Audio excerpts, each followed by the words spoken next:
Kinsick, right? Kinsick. Hi, Mhm. everybody. Oh, my goodness. I'm very excited. This is one of those episodes where you're going to elevate your game to the next level. All the actors, all the entertainers, the creatives, the entrepreneurs, the filmmakers. This is the guy. I'm so excited to have him. He's actually one of the top actors in the industry right now, filmmakers, making waves, breaking barriers. Former athlete. I mean, this guy's just tearing up the charts. Several TV shows. And I'm not gonna get into all his resume, but please welcome Mr. Jock McKissic. How are you? I'm great. Thank you for the introduction. Listen, when I need somebody to break me out, I'm gonna call you because you do it right. Thank you. Thank you. So I want to get started and let's talk about your personal story. hmm Where you want to start? Like, where'd you grow up, and then kind of bring us to where you are right now. Oh, so I was born in Opelika, Alabama, small town. When I was growing up, it was probably 18,000 people. It's closer to 30,000 now, which is still small to a lot of people. It's right neighboring towns with Auburn, where Auburn University is. It's about 15 minutes from Tuskegee. The legendary Tuskegee University. It's about 40 minutes from Montgomery. So I grew up there. Um, I kind of grew up with the experience of the city and the country life because my hometown was a small town, so I got the city feel. But my grandmother lived in Salem, Alabama, which is like 15 minutes south of my hometown, and she had a farm. Her and my great grandmother. And so on the weekends or in the summer, we would be there, like tending to the chickens and the cows, taking them hay, cutting the grass, picking up pecans, shelling peas, like Wow. shucking corn, all the good stuff. You know what I'm saying? My grandmother had an outhouse until I think I was maybe 9 or 10. So I got You to remember using experience, our house? yeah, Oh, okay. yeah. I was young when she got Wow. the bathroom built, but yeah, the first few years of my life for sure she had an outhouse. So um when people speak of humble beginnings, I have humble beginnings. And even growing up, living with my mom in Opelika, she was a single mom for majority of my childhood, and her and me and my older brother lived together. So we've seen some tough days, but for the most part, growing up until you get of age and realize what's going on, you don't know what you lack. So yeah, I had a good childhood, and I knew at age 6 that I wanted to be an actor. So I knew that before pretty much anything else. No, I probably wanted to be an NBA player first. I was a Shaquille O'Neal fan. Okay. So yeah, I wanted to go to the NBA like Shaq, and I wanted to be a movie star. So I knew that early on. Well, you definitely hit one of them. Well, Yeah, both of them. You're an athlete and an actor yeah. too. I So didn't quite make it to the NBA, but but I played basketball, football, track. yeah. Yeah. Okay. And then so where are you? Where are you now? I'm located in LA now. Okay. Yeah, so I've been here 4 years, almost 5 years now. Before this, I was in Atlanta for 6 years. That's where I got my start professionally. Okay. Okay. Yeah. Now I just kind of want to go back. I done some digging, right? Oh As yeah. you were a former football player, and I'm sure your coach has been a very pivotal person in your life. So what did he kind of teach you? The elements of teamwork, anything like that to help you kind of grow your career and in the person you are today. When you say coach, you're speaking of Dabo Swinney, I'm assuming. Yes. Okay, um, so Dabo Swinney recruited me out of high school, and at that time he was a receivers coach. He wasn't a head coach yet, and as a recruiting coach, you kind of get to know the players that you're recruiting pretty well because you got to kind of warm up to them and get them to buy in whatever you're selling them. And then what you're selling them at that time is coming to your school. So I got a chance to learn about his childhood, how he grew up. He grew up in Pelham, Alabama, with his mom. His dad was an alcoholic. He was abusive to his mom. So when he got a chance to go to college, he walked on to the football team, and he had a job, a part-time job while going to college, while also being a walk-on the football team. And he moved his mom to live with him in his college dorm. So just hearing that story alone, it's one of those things like you say, don't judge a book by its cover, but we all do it initially. We're human. So, I'm 17 years old. This white man walking my house. I'm like, he probably comes from, a rich family. He don't understand what we got going on. And then he tells me a story and I'm like, oh, like you get it. He can't understand what it is like to be black in America, but he understood how, how it feels to live in poverty in America. So, I connected with him. Long story short, I ended up deciding to go to Clemson, went there, and throughout my time period there, we had a real good relationship, and he would always lock in with me and, just make sure I was on the right path, make sure I was doing the right thing spiritually. We had this program at Clemson called Spiritual Tour Days, where the team chaplain would assign each player who wanted to be a part of this, either himself or a faculty member, to like have Bible study with like 3 times a week. Oh, wow. And so one year I was with Coach Sweeney, another year I was with the strength conditioning coach. And just those things are the things that stick out the most to me about football, and Clemson in particular, is the friendships, the relationships, and the camaraderie that I had with my teammates and my coaches and the personnel. And a lot of those life lessons that I learned are still propelling me today. And, one of the things that I learned most of all, and I respect most of all from Coach Sweeney, is he wanted me to come to Clemson and play football, but he cared more so about what I did in the classroom and what I did in the community, because he wanted me to be a successful member of society, not only a 4-year player at Clemson and then disappear and not be, prominent in the community or have a horrible life with my spouse or whatever, So he drilled these things into us once he became the head coach my senior year.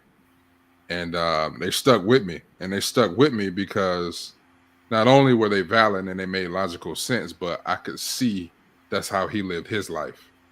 The best teacher is an example, so I could see it firsthand, what he did with his wife, Miss Kathleen, or how he treated his kids, or how he treated all 100 of his players. So, I learned how to be a man of high character. I learned how to be a man of my word. Football also taught me hard work, dedication, things you need in the industry of entertainment. And football also taught me how to have a short-term memory, because if I lose a play in football, I can't really dwell on that play for too long, or I'm gonna get killed the next play too. So a lot of times, a lot of people in the acting community, they dwell on auditions. Like if an audition went bad, they dwell on it, or if they did a great job in the audition and they didn't hear anything back, they dwell on it. And that's just not how I operate. I've learned to apply my logical sense and my technical thinking with football to acting. And so once I do an audition, it's out of the window. Okay. Yeah. Speak on it. Yeah, for sure. so as you let me ease into my question, so how many no's or how many non-responsive phone calls did you get before you started getting on these TV series and short films, and like how many of those auditions did you have to kind of go through? I'm glad you asked. So people just see the now, right? Or the past 5 years that has been busy for me, or it's 2022, so past 7 years I've been working. Past 6 years I've been working a lot. But it took me 3.5, almost 4 years to book my first role. So that's just constant auditioning, going to class, struggling financially, working Were you working? like a job. Yeah. Oh yeah, I had several Okay. jobs. Okay. I had several. I never. I've yet to have like a career job, like Hmm. a salary paying job. That's Yeah. had to lock me in, and I had to be there Monday through Friday. Like I never wanted to commit to that type of job because I knew that I was going to quit if it came to the job or an audition. Mm, Like you either okay. gonna fire me or I'm gonna walk away. So I had several in and out jobs. Like I can probably name 10 jobs right now that I had in Atlanta. Um, but yeah, so the first 3.5, 4 years, there was nothing. There was only no. I only heard no. And within that time span, I started to write and produce like my own short films and web series because I knew the type of actor I was trying to be. I wasn't trying to be just the big guy standing in the back who says yes sir, no sir. I knew I could be an actor who actually could bring a character to life and be interesting to watch on TV. But it's a show improve industry, show improve world for the most part. But the entertainment industry is for sure show improve. Like if I tell them like, oh, I could do this role or I can do this. Well, we haven't seen you do it, so we're not even gonna give you the audition. Yep. So like the first few years of my career, I couldn't even get like decent auditions because I didn't have anything on my resume, and they just couldn't see it. They just couldn't see a 6'6", 6'7" guy who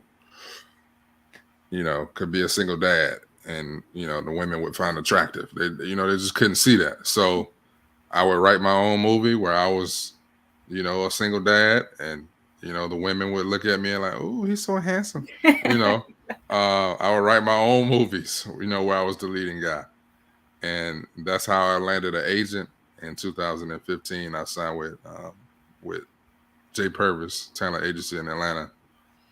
My manager, who I'm still with, Gail Tassel, she signed me in 2011 before I even really got started. She just believed in me. She saw something in me, and she took a chance. And it's worked out, I would say, for her and I. So she was okay with the no's because she saw the vision. She saw where I wanted to go. She saw the things I wanted to do. So she was okay with getting no for 4 years. A lot of people wouldn't. A lot of people would have gave up or quit on me. So I'm forever like indebted and grateful to her for that as well. So do you think people have to have, in this day and age of social media, do you think most actors coming up, do they have to have a manager and be signed to a talent agency to get some of these gigs? So you don't have to be signed to an agent or a manager because there's a lot of stuff that's posted on Actors Access, which is like the main site nowadays. If you have a great headshot or 1-800, it's a lot of them. Backstage, 1-800-CAST, it's a lot of them, but Actors Access is one of the main ones. And if you have a great headshot, you can post it on there, create a profile, pay the yearly or monthly fee, and submit yourself. And the thing about it is, when casting looks at submissions, right, they see the agents first. So they'll go through and pick their choices from the agents. And then if they don't get their number, whatever that number could be, it could be 50 people they want to see, or it could be 2,000. If they don't get that number, then they go to the managers. And so if they don't get their numbers from the managers, then they go to the self-submissions. So people get auditions from self-submissions. I got a few when I was coming up. I didn't get as many as a lot of people get, but it's possible. But the thing is, there's some stuff that isn't posted for self-submission. So you'll still miss out on like a lot of the bigger projects because you can't see it from your profile. It goes directly to the agent or a manager. So it would behoove you to have an agent. I don't think it's necessary to have both an agent and a manager. You can just have one, preferably the agent first. just because when you're starting out, you're not making much money and you have to pay your agent and your manager. But me personally, my logic was I can't miss what I don't have. So the more opportunities that I was up for, if my manager is working a deal over here, my agent is working a deal over here, I get both of those deals, or I just get one of them, I won. So I never mind paying both of my reps. For me, it's necessary because your manager really is more inclined to help your longevity. He or she would be about focusing on your full career, whereas the agent is just focused on the next job. So if it's possible to get both and you find that to be beneficial, then hey, do it. Okay. So what did you look for? When you were sorting out, which is plenty of agencies out here, and a lot of them Hmm. are stealing money, and Yeah. things like that. So what are some like tips you can give to people like before signing that dotted line and going off of, oh, this wonderful agency sounds good. Like what should people look for? Okay. So there's becoming a lot more of the whole stealing money and scandal thing, right? Yeah. Just because of the supply and demand. Like there's a lot of demand for, actors in the Southeast region, Northeast, wherever the case may be.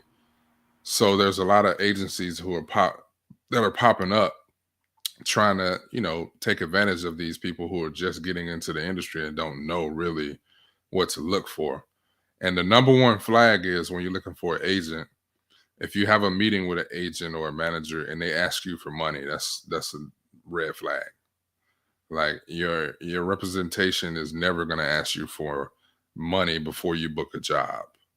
Like they're not going to tell you, "Oh, we have this headshot package and then we have this comp card package and then we're going to create this and send you out and you got to pay $2,000 to do it and then you'll be signed to us." Like, no. That's not what an agent does. Uh, a good agent, I would say, because Right. it's happening clearly. Yes. But those people aren't the ones that you want to look for. Um, you want to look for somebody who they're just talking about the work. They're talking about maybe their percentage, what they're going to take, which should never be more than 10% for an agent. For a manager, 15. So if you're meeting with somebody and they're saying, "Oh yeah, I'm only going to charge you 25%," no, red flag, 10%. You Yeah. know.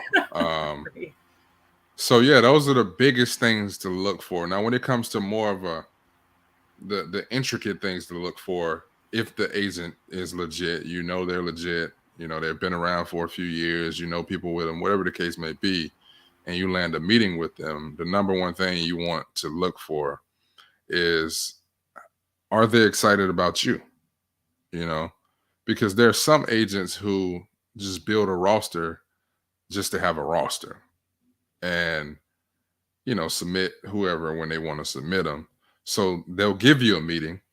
It may be a boutique agency or whatever the case may be. And they'll give you a meeting and, you'll do your spiel and they're like, "Oh, yeah. So, yeah, I'll sign you." But they're not really excited about you. So you'll just sit on a roster. And when it comes to like submissions or them submitting, you don't come to mind because they're still human at the end of the day. Right. So if an audition comes up or a role comes up and it's for Clarence and they think of their three favorite actors on their roster and they don't think of you ever, then you're just sitting on a roster wasting time, right? So you want to be with somebody who's excited about you. So like my manager, when I first signed with her, she was excited about me. I had nothing to offer at the time except my gifts. I didn't have any roles or any money. My agent in Atlanta, when I signed with when I signed with Joy Purvis, she was excited about me, and she saw the vision that I saw. I was a little bit more picky when it came to deciding on an agent because I had a manager, so I had some leverage because she was submitting me for stuff. So I wasn't like in a hurry to just sign with the first agent that came my way. Because I had something. So for me, that person had to see the vision And my vision as being a 6'7" black man is you have to see my vision of being a well-rounded actor and not just being casted because I'm tall or I'm big. So Jay Purvis saw that. I'm now signed with Daniel Hoff agency here in LA. They saw that. So for me, you got to see my vision and you got to be excited about me, and I'll do the rest. You know, it's always best to be wanted than tolerated. Exactly. So I guess you could speak as far as the perspective of a filmmaker or actor, however you choose to answer the question. But what makes you choose to work with a certain director versus turning it away? When I'm doing my own stuff. Yeah. Yep. So every director that I've worked with on stuff that I produced, it generally was relationship based. Like I'd either met them through somebody or worked on another project they did and liked their work, or I just seen something they did.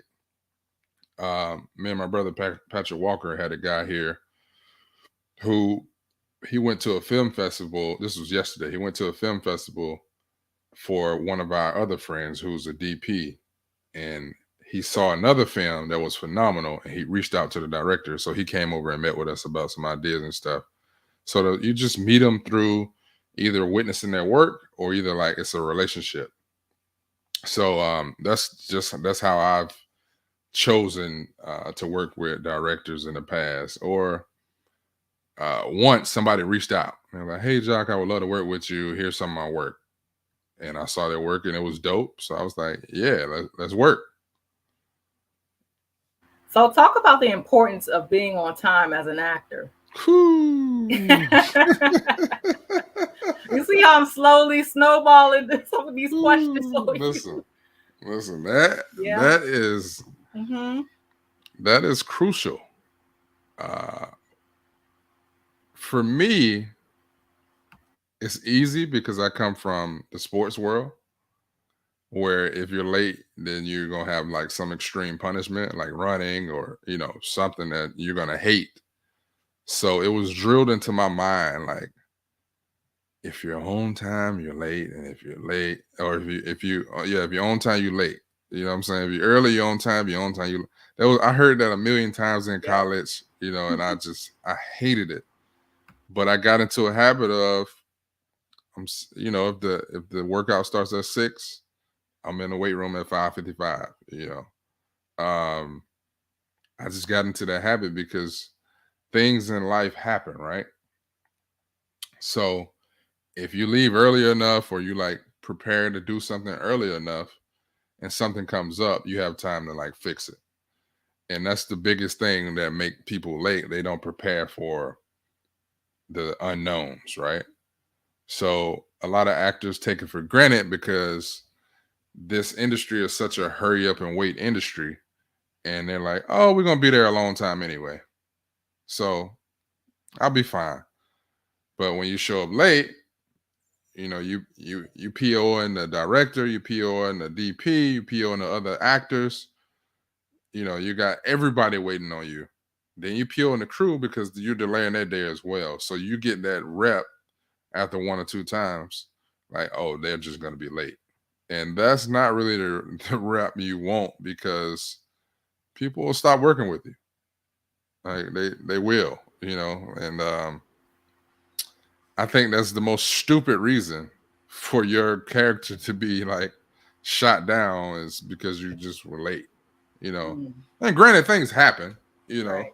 and occasionally wake up late, or occasionally, like, you're a human, something's going to happen. But there's some people who need to hear this because they just have a habit of being late, because they don't I was told you don't respect yourself if you're late, because you're the one that's been viewed as the person who isn't prompt. So you don't respect yourself. Wow.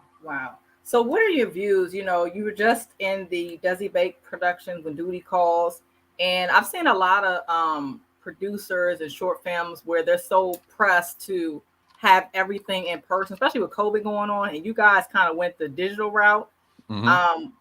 Why was that? And do you suggest other people that want to produce their own short films? Do you suggest that they go the digital route?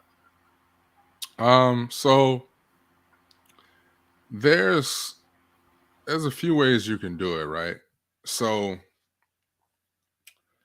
when I first started, I would put everything on YouTube I did, whether it was a web series or a short film. And for every short film that I did, I also wrote a feature script. So if the right person just so happened to see the short film, I would be like, "Oh, you like it? Well, here's the feature script. Can I email it to you?" And they're like, "Oh yeah, let me see it." And then if they like it, hopefully something happens. You could write the story and then pitch it to like producers and try to get funding for it, and then get it put on like a Tubi or whatever the case may be, a Amazon Prime. And then that way you don't take that big of an L. That's a little longer route. And I don't think it's really necessary for a short film, because a short film, you can get it done for, a reasonable budget. Um, the biggest reason why a lot of people who don't produce their own stuff is the money. People say, "Oh, I don't have the money." They have the ideas, but they don't have the money to do it, right? So if you don't want to do crowdfunding where you can raise money, if you don't know anybody that can produce it for you and help you get the money, then just scale down the idea. Maybe not shoot with the Alexa camera or the Red camera, shoot with a Canon, and it'll still look decent, and you'll get your idea out. The first 3 or 4 movies I did, they were shot with like a little Canon T2i, and my budget was like $200, and that was like gas for the cameraman, editing for the cameraman, and food, hot and ready pizza for everybody on set. You know what I'm saying? So, Yeah. My ideas were, they were out. It landed me an agent. I was still working my craft. I was still working with my friends, building camaraderie, still giving directors jobs. So you can scale down your idea if the reason you're not putting it out is money. I say if you don't have a resume, then you need to put out whatever you can put out, because there's a lot of producers nowadays that find talent through short films and web series, etc. The biggest story that we know is Issa Rae. She had a web series, Awkward Black Girl, that turned into Insecure. So had she not did Awkward Black Girl because she didn't have the money, we wouldn't know Issa Rae. So I think it's always smart to put it out for what's doable for you income wise. But if nobody knows you, you gotta put it out. Like, you have to. Now the situation with Desi is like a younger brother to me. He came to me, years ago, and told me that he was interested in like taking acting serious, and he wanted to study. So we connected him with Dwayne Boyd, who we started acting with in Atlanta, our coach. And he started going to classes, and then he started doing stand-up, and we just kind of built this rapport. And he reached out and told me he had this idea for the short film, and he wanted to do it on a bigger scale, right? So the cameras we shot with were the cameras they shoot 90% of the movies with. We had a full crew, we had directors, we had PAs, we had a full cast.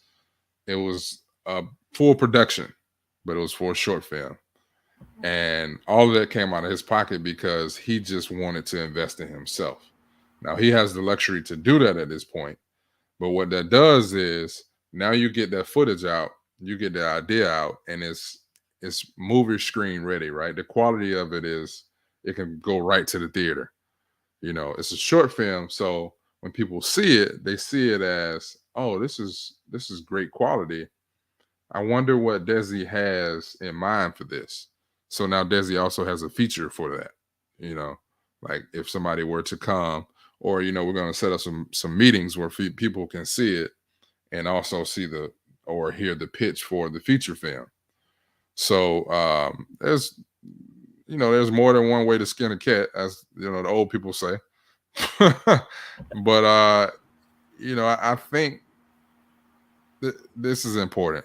I had a meeting with a young actor yesterday, and I told them the same thing. I think a lot of young actors coming up now have access to actors who may be their age or in their friend, one degree away in their friend group, so they feel like they know them personally, or they can know them, or they can get in touch with them. People such as myself who have been doing it 10, 11 years, who are working, right? And they have access to these people and they're comparing their journey to ours. And you can't do that because what it does is you try to fast forward the process, and you feel like you should be getting what the other people are getting, who who are your peers, and that's just not the case. Like, you got to go through the process, and you got to do the independent films, you got to do the stage plays, you got to do the small roles.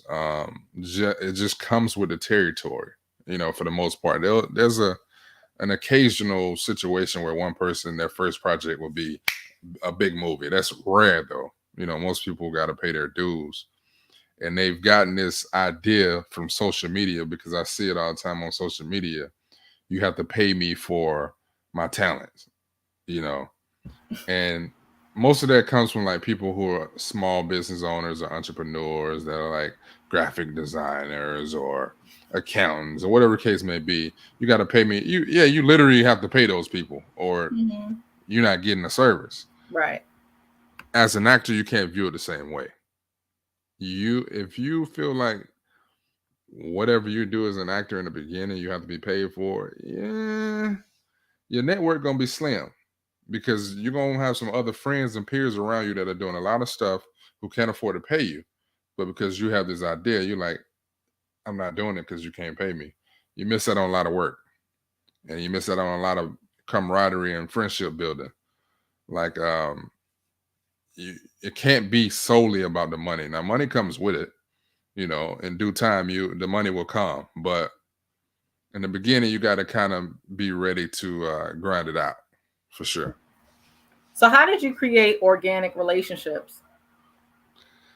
I give the credit to two things, right? So I give the credit to me being from the South and just being like a people's person. And, I've never met a stranger, as my mama would say. Um, and then I also give a credit to Atlanta. Atlanta has kind of a community feel. And it's not just with acting, it's with anything. If you're a club promoter, all the club promoters know each other. Or it just has a community feel. And because Atlanta is the little sister to Hollywood, everybody that comes up there has a chip on their shoulder. And you have to work twice as hard as the people in LA or New York, because you're in Atlanta, you're in a smaller market. And I wouldn't say you're forced to build relationships, but you kind of know it would behoove you to build these friendships. So like everybody that I ever trained with in acting class, everybody that I ever did a movie with, like I'm still close with all these people. Like we have a big group of like friends that are all from Atlanta, and half of us in LA now, and we're all still real close because we all had something in common. We all were just getting started in a market that was small, and we all had a chip on our shoulder. We all know we had to work extra hard, and we all know it's going to take a village to make it happen. So, I think you just got to be yourself, and you can't be afraid to talk. A lot of people are afraid to talk to people because they don't know them, or they're afraid of rejection. Man, no's never killed anybody, So yeah, you just got to be a genuine person at heart, and relationships will form. Wow. Last three questions. So how was it working on a TV series? Like, did you have to become somebody else, you think, different as far as working with these, actors and people that a lot of people see on TV and famous and things like that? Did you find yourself having to evolve, or were you already that person by the time you got those roles? Ooh, that's a good question, girl. No, so I I think it's a combination of things, right? So because I knew what I wanted to do young when I was a kid, I always had the mindset of I'm a star. I'm just not discovered yet. Like I always had that mindset. So when I would meet people, I wouldn't be starstruck or I wouldn't like do the most because I felt like you were a peer of mine and we were just now meeting. That's just how I felt, right?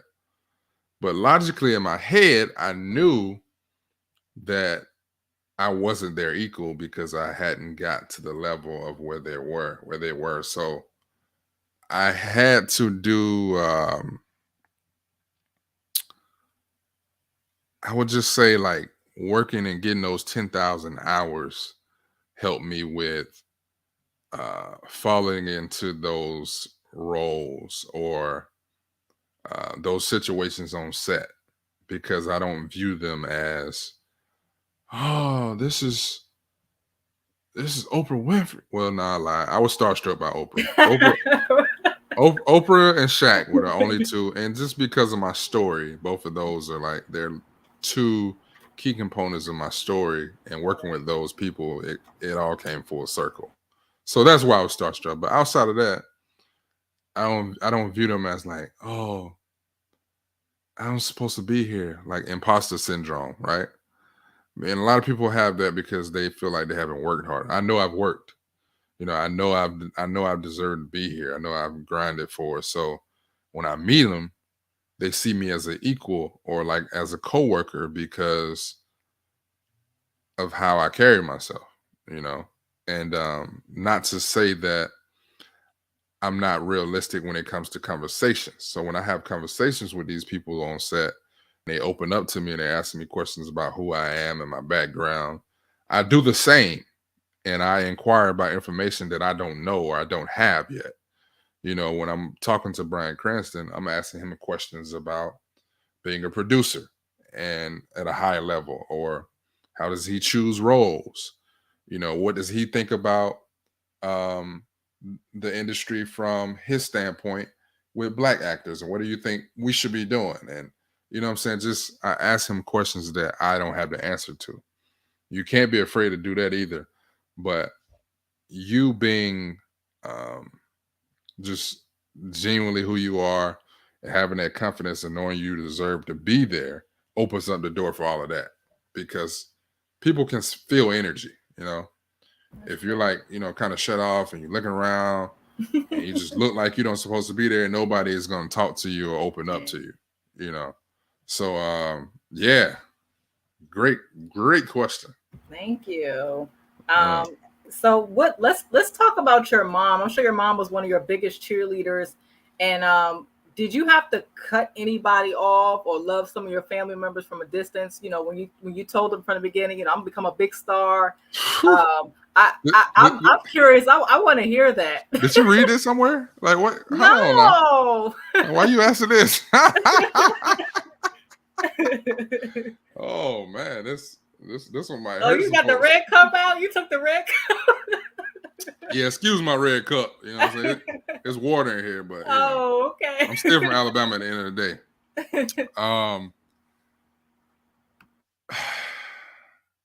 So number one, to confirm what you said, absolutely. My mom is my biggest fan. Not was, she still is. She's supported me since,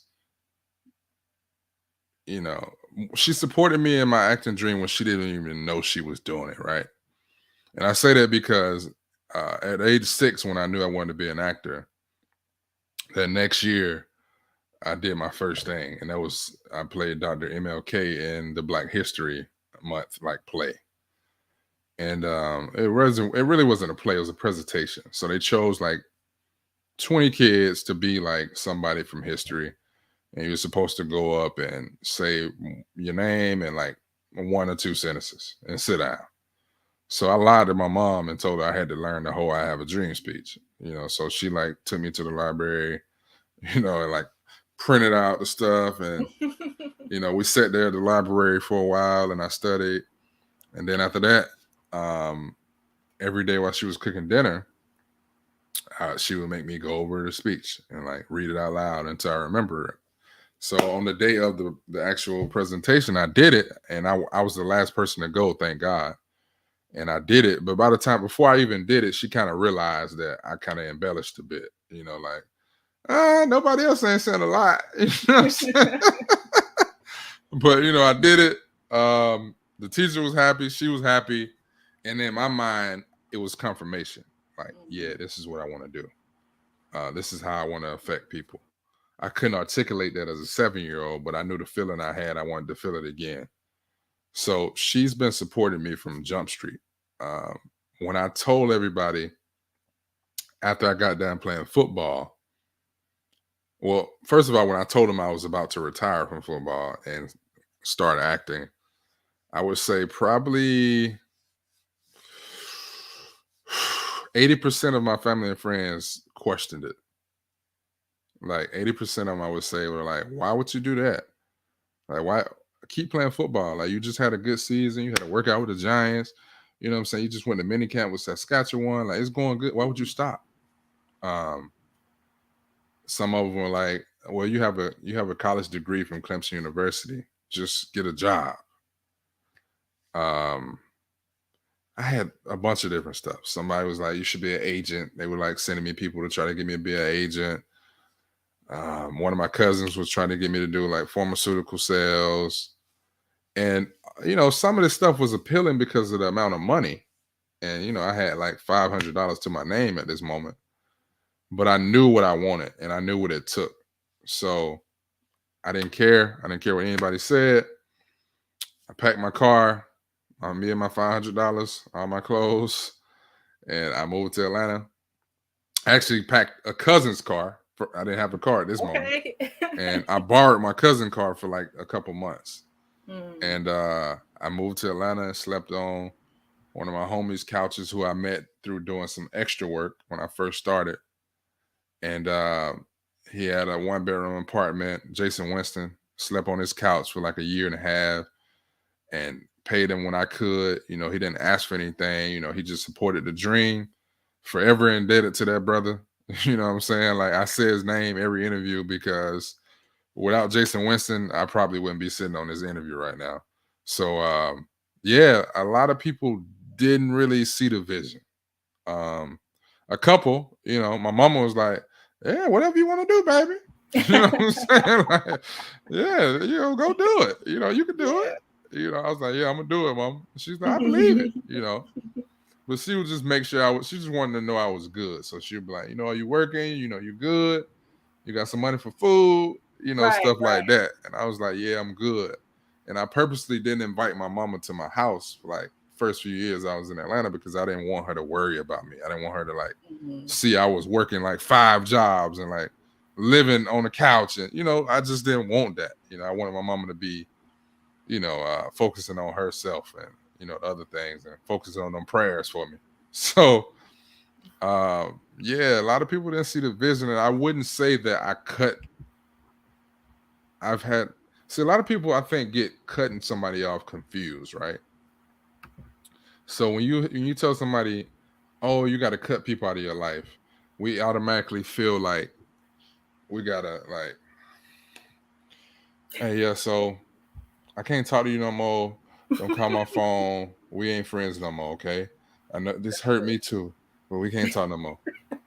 Like, no, it's not. You don't have to do that, right? Right. So, like, I had several friends that I was cool with or close with. When I got to a certain level, I just distanced myself. You know what I'm saying? Like, I slowly stopped calling and slowly stopped going to see them when I would go home and like whatever the case may be, because our paths didn't line up. And it's not that I don't like them, or if I see them now, it's still love, or like family or whatever the case may be. It could be friends or family. You don't like have to verbally tell them like, oh, I'm cutting you off. Like, no, that's not it. You just slowly distance yourself and, stop answering those calls, stop making those calls, stop pulling up on them. And then, they become, a memory. They become an old part of your life.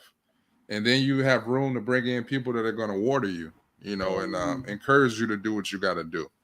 So it's one of those things that I tell people when they like worried about their family supporting it. I'm like, strangers are going to make you rich.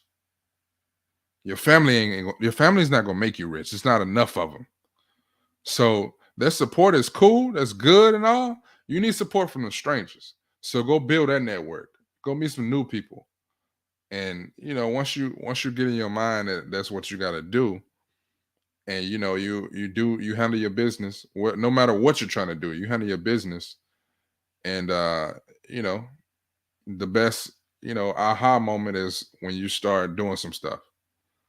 And now everybody, all those people that were like, oh, you should just get a job, whatever, they like, man, I always knew you had it in you. Right. I knew you were gonna make it, Carl. Right. That's too funny. Look, they're like, man, when you getting some tickets? When can I meet this person? Can you hook me up? Man, I just want to be at the award show. I'm like, man, listen, my mama gonna be at the award show. That's probably it. Like I fell out with one of my exes because I had like this premiere coming up, and she was like, "You gonna take me?" And I was like, "Nah, I'm taking my mama." Okay. And she was like, "What? You're not gonna take me?" I'm like, "Listen, my mama deserved this and more." You know what I'm saying? Like, my first experience is gonna be my mama. You know what I'm saying? If you can't understand that and you can't see my reasoning and my logic, you probably ain't the one for me anyway. You know what I'm saying? So it is what it is. Right. Exactly. The deuces. Yeah. Yeah. So what's next for you? What can you talk about? And people like, I can't talk about nothing. So all y'all actors, y'all entertainers, so y'all hit me with the same little line. Man, they be on our head. They be on our head by that talking now. I know. So what can people look forward to? What do you have next that's coming? Season 2 of Your Honor with Bryan Cranston. I just shot for the first time a couple weeks ago in New Orleans. Can't really say much other than that because of how crazy that show is. Have you seen that show? No. Oh man, you gotta watch it. It's on Showtime. Okay. Easily one of the best shows ever written. And I'm not just saying it because I'm on it. Okay. I promise you. I've been on some stuff where I'm like, oh, it's cool. Okay. But that easy top 5 show ever written. Easy. So yeah, working on that. Me and Desi have some other stuff that we're working on, bringing it to fruition. We just got to kind of see what works best with both our schedules. So you'll definitely see more from me and that fool. And producing a feature film at the end of the year with my producing partner, Raven Magwood, who I produced my first feature film with, Hunted Trail, who Desi Banks starred in as well. And that's on BET Plus, BET. And we got that about to make another. I'm like the little clapping emoji. Yeah, so we got some good news with that, and you'll be able to see that again coming up this fall, leading up to Halloween. So yeah, me and her working on some stuff together. And also this show called Mayor of Kingstown, which is on Paramount Plus, starring Jeremy Renner. I'll be in season 2 of that. I can't say what I'll be doing, but I can tell you the skeleton because they want you to. The thing is about the industry is they want you to talk about it, but they just don't want you to get in their way. Like, they want you to push it. You know what I'm saying? Right. They don't want you to give away the juice. Right. Yeah. Okay. Well, where can people find and connect with you at, and then tell them about your website? Yeah. So, the only websites I have at the moment are like for my companies, Elevate Your Grind, which I'm part owner of, with Representative Jeremy Gray in Alabama, and hip hop artist Jizzle James and Opelika. And we started that about 8 years ago. And I'm also I also partnered with a jewelry line called Concrete Rain. And that's Concrete, RAIN. And I started a line called J50. That's my nickname. So yeah, dope jury. My You got favorite some jury, on? Where is it? huh? Where's the jewelry? It's online. You don't have any like on you right now, or Yeah, no? I got a bunch of it. You want to Oh, see some of it? okay, You want okay, to see some of it? yeah. All right, I'll show you in a minute. So yeah, and then social media. Hit me on social media. On Facebook is Jock McKissic, and Instagram is J50. That's JAYFIFTY. So just J50 spelled out. And it's the same on Twitter and all the rest of those. J50, TikTok, all that good stuff. So yeah, add me on there. Let me show you some of this. Give me a minute. Okay.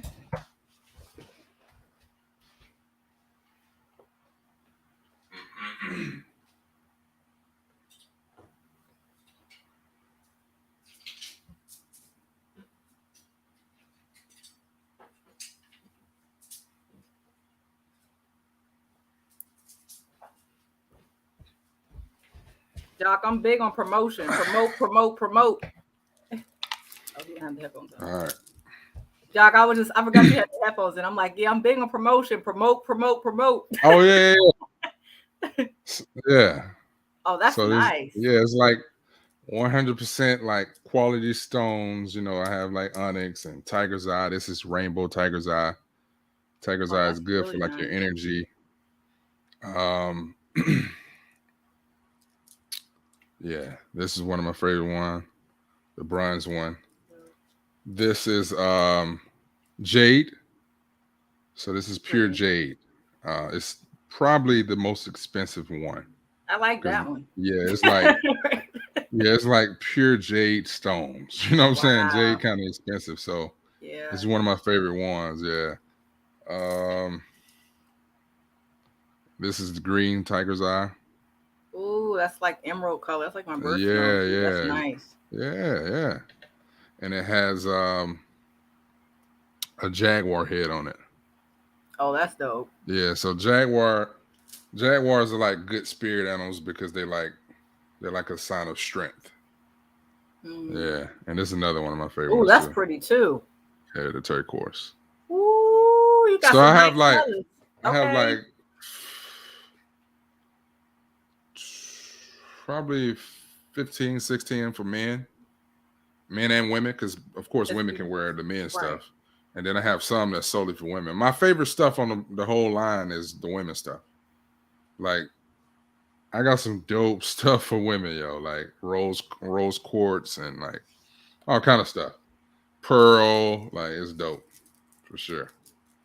So yeah, that's concreterain.com, and you go in there and you look for J50, the J50 brand. Okay, is it on Instagram too? Can they go to it? Yeah, it's on Instagram. You look up Concrete Rain on Instagram. Okay. Just send them, look at the site, or whatever on Instagram. Tell them what you want. They'll mail it to you. Okay. Yeah. Any more questions? You sure you don't got no more questions? Look, you getting comfortable. No, I think we had a great time today. This was amazing to me. I see nothing but great things for you. I truly appreciate your time. I think it's the one thing we can never get back. So anytime somebody like you or anybody comes on the show, it means a lot to me. I definitely don't take it for granted, and I'm sure a lot of people gain a lot of wisdom, laughter, and encouragement with your story. So I look forward to having you back. We'll stay in touch. Hey, listen, And, anytime you want me, I'll come back. Okay. Yeah. I mean, everything you said is what I strive for. So if all those things were received, then it's a good day for Jock McKissic. My favorite scripture is Proverbs 27:17. Just as iron sharpens iron, one man must sharpen another. And I'm big on that. So that's why I'm always like giving back and pouring into it, because at the end of the day, I think all of our sole purpose is to like give back, do for those who can't do for themselves, motivate one another, empower one another.